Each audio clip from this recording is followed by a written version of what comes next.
ये है practical aspect of law of attraction, कि आपकी जिंदगी में जो चीजें हो रही हैं, जो चीजें बार बार हो रही हैं, स्पेशली जो चीजें बार बार हो रही हैं, वो चिल्ला के आपको बोल रही हैं कि ऐसा कुछ है जो तुम अट्रैक्ट कर रहे हो।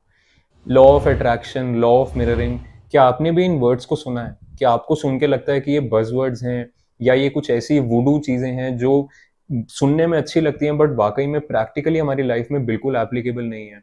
इफ यू थिंक यस, अगर यूट्यूब पे वो हजारों वीडियोस देख के या वो किताबें पढ़ के जिसमें ये चीजें समझाई जाती हैं, उन सब चीजों को देख के आपको अभी भी ऐसा लगता है कि कुछ तो मिसिंग है, कहीं ना कहीं तो प्रैक्टिकलिटी नहीं आ रही है इस लॉ ऑफ अट्रैक्शन में, इस लॉ ऑफ मिररिंग में, तो stay with me till the end of this video and I can guarantee कि बाय द एंड आपको ये चीज जरूर समझ आएगी कि लॉ ऑफ अट्रैक्शन कहाँ सच है, कहाँ सच नहीं है, विच मीन्स इसकी लिमिटेशंस क्या है, एंड कैसे आप इस लॉ को यूज कर सकते हो to actually lead a more meaningful, a more purposeful life. Let's get into it. Law of attraction अगर आप समझना चाहो एंड आप यूट्यूब पे वीडियोस देखो या गूगल पे आर्टिकल्स पढ़ो, तो आई थिंक सबसे सिंपल एक्सप्लेनेशन जो लॉ ऑफ अट्रैक्शन की मिलती है सबको, वो यही है कि आप जो चीज़ चाहते हो, अगर आप उस डायरेक्शन में सोचने लगो तो आप उस चीज़ को अट्रैक्ट करने लगते हो एंड फिर वो चीज़ आपकी लाइफ में हो जाती है। तो जिसका सीधा सा मतलब ये है कि अगर आप चाहते हो कि आपके साथ पॉजिटिव चीज़ें हो, तो आप पॉजिटिव थॉट्स सोचो, आप पॉजिटिव डायरेक्शन में सोचो एंड पॉजिटिव चीज़ें होंगी आपके साथ। एंड सिमिलरली अगर आप नेगेटिव चीज़ें सोचोगे तो आपके साथ नेगेटिव चीज़ें होंगी। सुनने में तो अच्छा लगता है एंड मैं सच बताऊं तो कहीं ना कहीं सच भी है, क्योंकि ऑफ कोर्स सी बात है, आप जिस तरीके से जिंदगी देखते हो उस तरीके से आपके आसपास सिचुएशंस होने तो लगती हैं। जैसे वो लॉ ही बोल सकते हो आप, we see the world as we are, not as the world is. तो अगर आप इस तरीके से जिंदगी को देखते हो कि सब लोग मुझे मैनिपुलेट करने की कोशिश कर रहे हैं, तो आप खुद लोगों को मैनिपुलेट करने की कोशिश करोगे, जिस वजह से आप उन्हीं लोगों के आसपास रहना शुरू करोगे जिनको आप मैनिपुलेट कर सकते हो, एंड इस वजह से वो लोग भी आपको मैनिपुलेट करना शुरू करेंगे या आपको छोड़ के चले जाएंगे, विच मीन्स आपके पास वही लोग होंगे जिनको आप मैनिपुलेट कर रहे हो और वो आपको मैनिपुलेट कर रहे हैं। तो इनडायरेक्टली आपने इस मैनिपुलेशन को, इस डिग्रेडेड रिलेशनशिप को अट्रैक्ट किया अपनी तरफ, है ना? इसलिए लॉ ऑफ अट्रैक्शन कहीं ना कहीं सच तो जरूर है, बट मुझे ये भी लगता है कि जो सफिशिएंट सालों से जिंदा है धरती पे, वो इस बात को तो समझते हैं कि यार चीजें इतनी सिंपल तो नहीं होती, कि मुझे कुछ चाहिए एंड मैं उस बारे में सोचने लगूं तो मैं उस चीज को अट्रैक्ट करने लगूं एंड वो चीज हो भी जाएगी। इतनी सिंपल तो नहीं है हमारी जिंदगी। एक छोटा सा एग्जांपल देख लो कि फॉर एग्जांपल एक पति पत्नी है जो कुछ साल तक इंडिया में नौकरी कर रहे थे, एंड फिर कुछ अच्छी अपॉर्चुनिटी मिली तो they shifted to the US, वहां पे जाके नौकरी करने लगे। एंड वहां पे मान लो 4 5 6 साल नौकरी करने के बाद जो लड़की है, जो वाइफ है, उसके मन में ये ख्याल आने लगा, ये नॉस्टैल्जिक ख्याल आने लगा कि मुझे अपने इंडिया, अपने होम टाउन वापस जाना है एंड वहीं जाके सेटल होना है। एंड जो लड़का है, उसके मन में ये ख्याल बिल्कुल नहीं है। उसके मन में ये ख्याल है कि मुझे यूएस में ही रहना है, यहीं पे बंगला खरीदना है, यहीं पे गाड़ी खरीदनी है, यहीं पे घर बनाना है, बच्चे करने हैं, एटसेट्रा एटसेट्रा, यहीं पे अपनी पूरी जिंदगी बितानी है। अब जो ये चाहता है और जो ये चाहती है, वो एकदम ऑपोजिट है। एंड अगर वो दोनों पूरे मन से, पूरे शिद्दत से वो चीजें चाहते हैं एंड उस डायरेक्शन में एक्ट भी करना चाहते हैं, कर भी रहे हैं, तो लॉ ऑफ अट्रैक्शन किसके लिए काम करेगा, इसके लिए या इसके लिए? जिसके लिए भी काम कर जाएगा, दूसरे के लिए तो very clearly law of attraction does not work, क्योंकि मैंने भी तो पूरी कोशिश की to attract something in my life and वो नहीं हो पाया।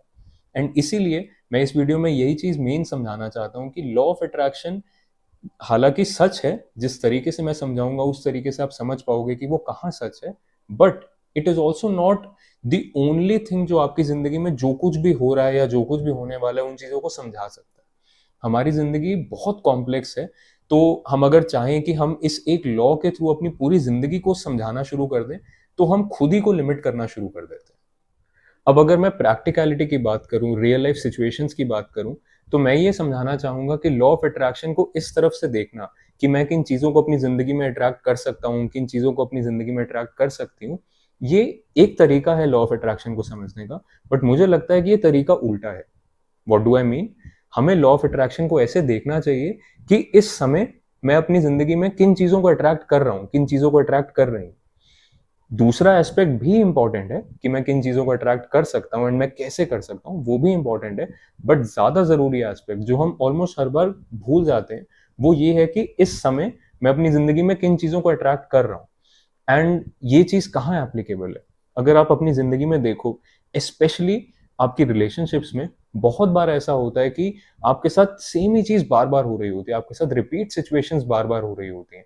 एंड जब भी आपके साथ ऐसा होता है, आपकी रिलेशनशिप में, आपकी नौकरी में, आपकी फ्रेंडशिप्स में, ना जाने और कहीं भी जहां भी आप लोगों के साथ इंटरेक्ट कर रहे हो, ये चीज हम सब ने एक्सपीरियंस की है कि हम सिमिलर सी सिचुएशन में बार बार पहुंच जाते हैं। एंड वो सिचुएशंस जब भी आपके साथ होती हैं, वहां पे आप लॉ ऑफ अट्रैक्शन का इस्तेमाल कर सकते हो टू एक्चुअली सी कि इस सिचुएशन को मैं कैसे अट्रैक्ट करता हूं बार बार। How do I become a magnet for this kind of a situation again and again. एक छोटे से एग्जाम्पल से समझने की कोशिश करते हैं। Let's consider the life of Kabir. एक लड़का है कबीर नाम का, जिसको इस समय उसकी लाइफ में वो इस सिचुएशन में है कि वो चाहता है कि उसकी शादी हो जाए। He wants to meet a girl, he wants to get into an intimate relationship, and वो चाहता है लॉन्ग टर्म कमिटमेंट हो एंड मेरी शादी हो जाए। But for whatever reason 4-5 साल हो गए हैं, उसको कोई लड़की नहीं मिल रही, ना रिलेशनशिप हो पा रही है, ना शादी तक बात पहुंच रही है। रिलेशनशिप भी अगर होती है तो कहीं ना कहीं टूट रही है। कुछ ना कुछ होके 4-5 साल हो गए हैं, एंड कबीर इस समय एक तरीके से लड़कियों से नफरत करने लगा for whatever reason. Of course एक रीजन नहीं होता, बट उसकी लाइफ इस तरीके से अभी तक गई है कि इस समय standing at this threshold, Kabir does not like girls, उसको लड़कियां पसंद ही नहीं है।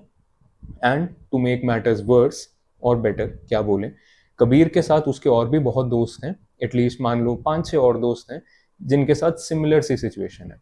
सेम सिचुएशन तो नहीं होती, सिमिलर सी सिचुएशन है, उसी की एज ग्रुप के लड़के हैं जिनको लड़की नहीं मिली अभी तक, and they are not able to form a successful relationship. तो वो भी लड़कियों को हेट करते हैं। ऑफ कोर्स मैं स्ट्रॉन्ग वर्ड यूज कर रहा हूँ, बट आप समझ सकते हो कि एक तरीके से एक एक तरीके से एक एक एक थॉट प्रोसेस डेवलप हो जाता है कि यार मेरे साथ कुछ गलत नहीं है, सामने कुछ गलत है। या इवन इफ वो ये ना सोचे, वो ये तो जरूर सोचने लगते हैं कि सामने कुछ तो गलत है, लड़कियों में कुछ तो गलत है कि मेरी बात नहीं बन पा रही। एंड अब इस वजह से एक एको चेम्बर बन गया है यहाँ पे। एको चेम्बर का सिंपल सा मतलब ये है कि आप उस गुफा में आवाज लगाओ तो आप ही की आवाज आपको वापस सुनती है और कोई आवाज ही नहीं सुनती। तो आप जिस तरीके से चीजों को देख रहे हो, आपको वही चीजें दिख रही हैं बार बार, एंड इस वजह से वो चीजें और कंफर्म होती जा रही हैं। तो अब कबीर चाहता है कि उसको बहुत अच्छी लड़की मिले, एक अच्छा रिलेशनशिप हो, एंड रिलेशनशिप एक्चुअली में लॉन्ग टर्म कमिटमेंट शादी तक पहुंच जाए, बट उसको कोई लड़की नहीं मिल रही, एंड इस वजह से वो लड़कियों को हेट करने लगा है। अब क्या आप देख सकते हो कि इस समय जो सिचुएशन है, उसके हिसाब से जो कबीर की थॉट प्रोसेस है, वो लड़कियों को अट्रैक्ट कर ही नहीं सकता। उस सिचुएशन में all he will attract is एक और रिजेक्शन।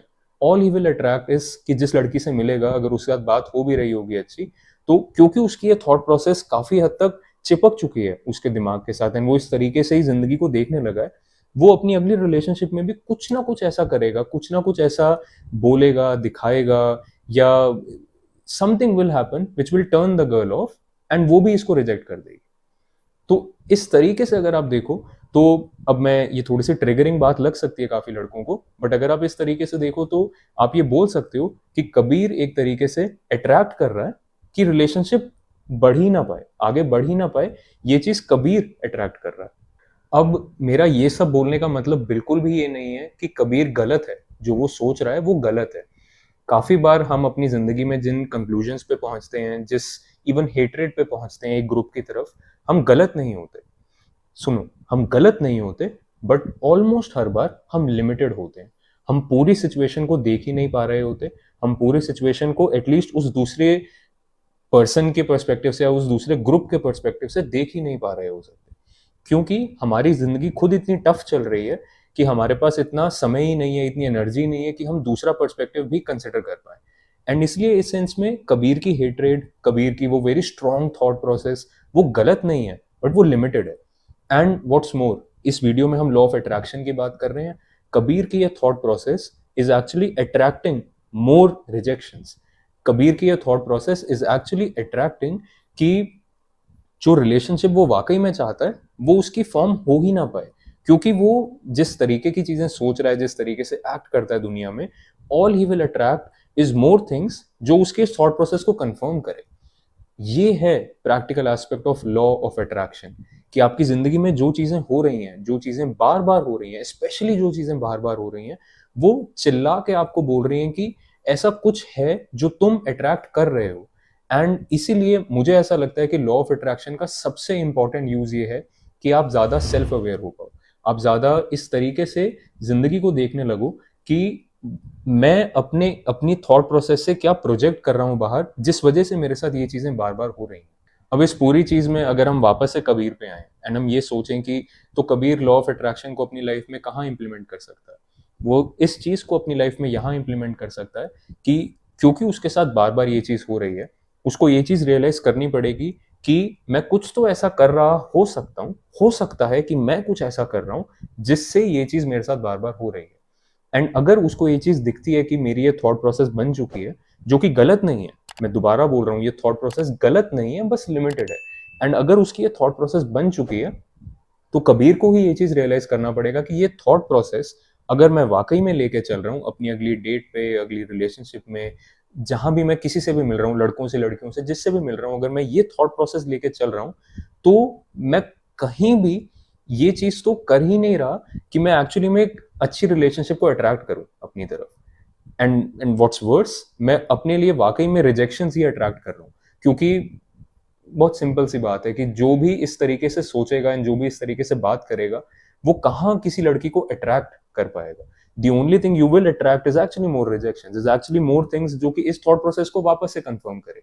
एंड इसलिए लॉ ऑफ अट्रैक्शन का इस पूरे खेल का सिर्फ एक प्रैक्टिकल एस्पेक्ट है कबीर के लिए, कि वो अपनी थॉट प्रोसेस को लेके और अवेयर हो एंड वो सोचे कि मैं कहाँ पे इस चीज को खुद से ही लिमिट कर रहा हूँ। एंड इसलिए उसको इस थॉट प्रोसेस के साथ अपनी अटैचमेंट को अनलर्न करना पड़ेगा। अब क्या ये करने से कबीर ये गारंटी कर सकता है कि मुझे नेक्स्ट डेट जो होगी उसमें सब सक्सेसफुल हो जाएगा या अगली 10 डेट्स में मुझे लड़की मिल जाएगी? Of course not. हमने वीडियो के शुरू में ये बात की कि हमारी जिंदगी बहुत कॉम्प्लेक्स है।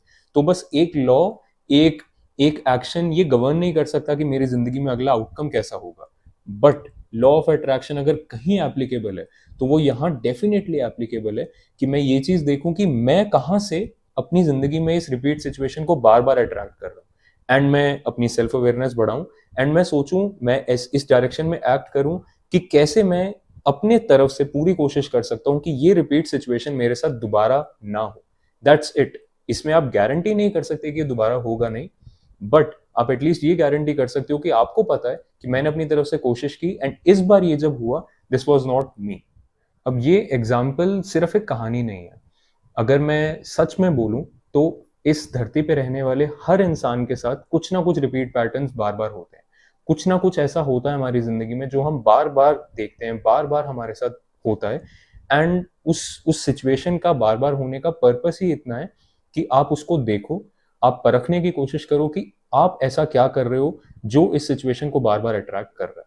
That is the only place जहां पे आपका काम लाए करता है। ऑफ कोर्स आप अगर कुछ चेंज करोगे भी, दैट डज नॉट गारंटी कि वो सिचुएशन बाद में दोबारा होगी या नहीं, या आपके एक्शन लेने से सब कुछ रोजी हो गया, ऐसा नहीं होता।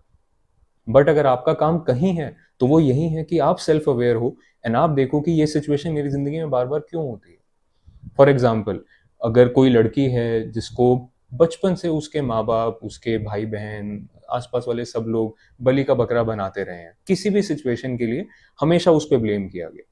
फर्ज कर लो घर की सबसे बड़ी लड़की है, तो उस पर हमेशा से प्रेशर डाला गया एंड हर चीज के लिए मम्मी पापा के लिए भी आसान सी एक्सक्यूज बन गई कि इस पे ब्लेम कर दो, इसको बलि का बकरा बना दो।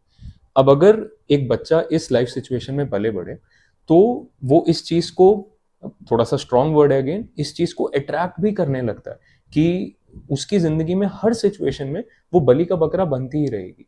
इवन दो वो नौकरी में चली गई, फर्ज कर लो नौकरी में किसी और का कुछ टास्क था जो उनसे खत्म नहीं हो रहा, बट इस लड़की को शायद ऐसा लगने लगे कि मैं कहाँ पे रिस्पॉन्सिबल हूँ कि इसका काम खत्म नहीं हो रहा, अपने ऊपर उसका प्रेशर लेना शुरू कर दे। एंड इस वजह से वो इस तरीके से एक्ट करना शुरू करेगी, by the end of it all office में भी लोगों को ये लगने लगे कि इसी की गलती है जिस वजह से टास्क खत्म नहीं हुआ।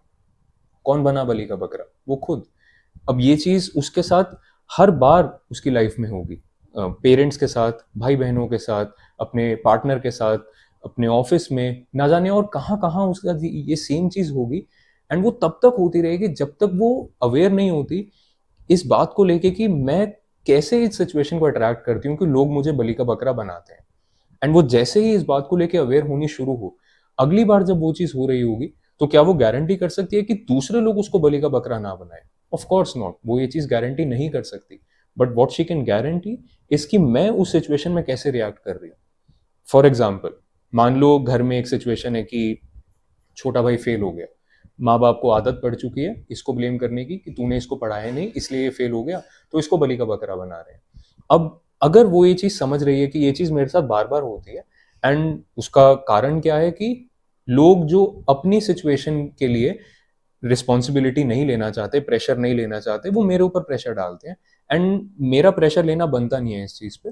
तो वो इस सिचुएशन में समझ रही है कि ये मेरे माँ बाप की रिस्पॉन्सिबिलिटी थी may be, and more than anything else मेरे छोटे भाई की रिस्पॉन्सिबिलिटी थी, तो मुझे क्यों ब्लेम किया जा रहा है। एंड इस समय वो क्या करती है, she takes a stand for herself, and अपने मम्मी पापा को समझाती है, अपने छोटे भाई को समझाती है, and she takes care of the entire situation in a way कि इवन दो आप कोशिश कर रहे हो कि मुझे बलि का बकरा ना बनाओ, मैं एक्सेप्ट नहीं कर रही, मैं प्रेशर नहीं ले रही इस सिचुएशन का। अब क्या ये बोलने से रिलेशनशिप सही हो जाएंगे? Of course not. मुझे तो लगता है कि जब आप इस तरीके से स्टैंड लेते हो अपने लिए, तो आपकी रिलेशनशिप्स में पहले तो खटास ही आती है। बट यही पॉइंट है, जिन रिलेशनशिप्स में आपका स्टैंड लेने के बाद खटास आती है, वो रिलेशनशिप्स शायद वर्थ इट ही नहीं है। एंड इसलिए इस समय उसके लिए सबसे ज़्यादा इंपॉर्टेंट ये है कि ये देखे कि मेरी ज़िंदगी में इतनी बार ये रिपीट सिचुएशन हुई है कि लोग मुझे बलि का बकरा बना के चले जाते हैं। मैं समझ रही हूँ कि लोगों के एक्शंस को मैं कंट्रोल नहीं कर सकती, बट लॉ ऑफ अट्रैक्शन के तहत मुझे ये देखना चाहिए कि कैसे मैं इस सिचुएशन को अट्रैक्ट करती हूँ कि लोग मुझे बलि का बकरा बनाए। एंड उसका एक्शन आइटम क्या है? अगली बार मैं जब ये सिचुएशन फिर से आ रही हो, मैं ये देखूं कि इस सिचुएशन में मैं ऐसा क्या कर रही हूँ कि मुझे बलि का बकरा बनाया जाए, एंड मैं उस तरीके से एक्ट ना करूं। I break that pattern there.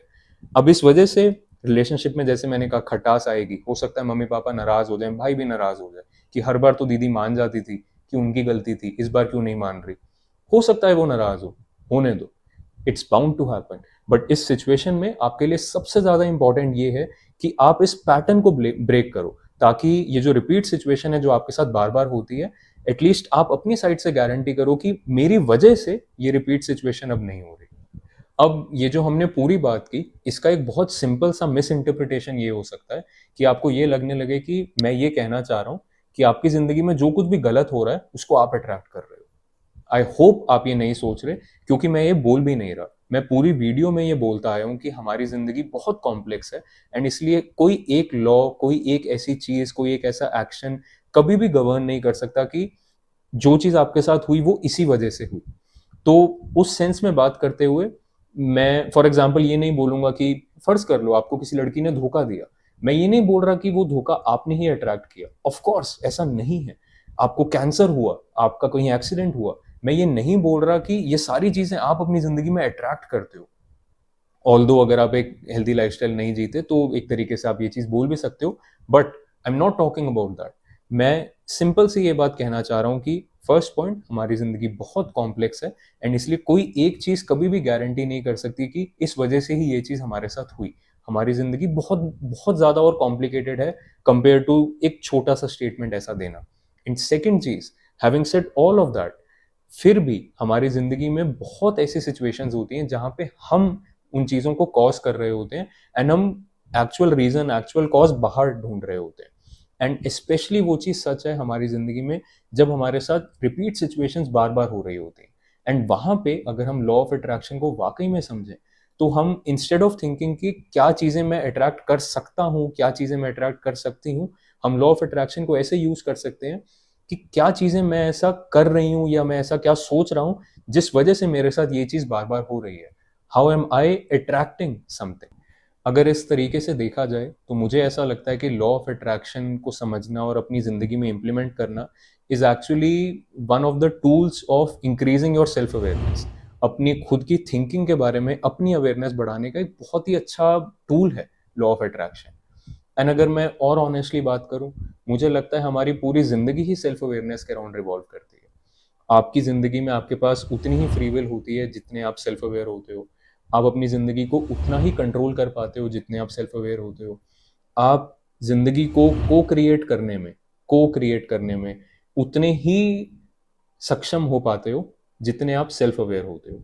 And इसलिए मुझे ऐसा लगता है कि अगर हमें मैच्योर होना है, अगर हमें मैच्योर लोगों की तरह बिहेव करना है, एक्ट करना है एंड वाक़ई में अपनी ज़िंदगी को एक डायरेक्शन देनी है एंड हम सबकी कलेक्टिव ज़िंदगी को एक डायरेक्शन देनी है, तो self awareness is the biggest की फॉर ऑल ऑफ अस। मेरे चैनल का एक सिंगल कोर पर्पस यही है कि मैं अपने व्यूअर्स की सेल्फ अवेयरनेस को बढ़ा पाऊँ, ताकि वो उस तरीके से एक्ट कर सकें, जिस तरीके से वो वाक़ई में एक्ट करना चाहते हैं, ताकि वो उन चीज़ों को अट्रैक्ट कर सकें जिनको वो वाक़ई में अपनी ज़िंदगी में अट्रैक्ट करना चाहते हैं। अब ऐसी बहुत वीडियोज़ हैं मेरे चैनल पे, बट अगर मैं कोई एक रिकमेंड करूँ, तो मैं रिकमेंड करूँगा वो वीडियो जहाँ पे मैं तमाशा मूवी के थ्रू 4 अनलर्निंग्स की बात कर रहा था। मुझे लगता है वो मूवी, उसकी स्टोरी में इतनी सारी ऐसी चीज़ें एक्सप्लोर की गई हैं कि हमारी सेल्फ अवेयरनेस बहुत अच्छे से इम्प्रूव हो सकती है अगर हम उस मूवी को उस पर्सपेक्टिव से देखें। तो मेक श्योर कि आप वो वीडियो देखो। मेक श्योर अगर आप इस चैनल के सब्सक्राइबर नहीं हो तो you subscribe, and also make sure you share this video with your community. आपको नहीं पता कि कितने लोगों को इस चीज़ की ज़रूरत हो सकती है, कितने लोगों को इस चीज़ को अच्छे से समझ के अच्छे से इम्प्लीमेंट करने की ज़रूरत हो सकती है। So you don't know who you will end up helping out. तो सब्सक्राइब करो, लाइक करो, लीव मी अ कमेंट अगर आपको ये वीडियो अच्छी लगी, share this with your people, and I see you in the playground soon. Until next time, peace out.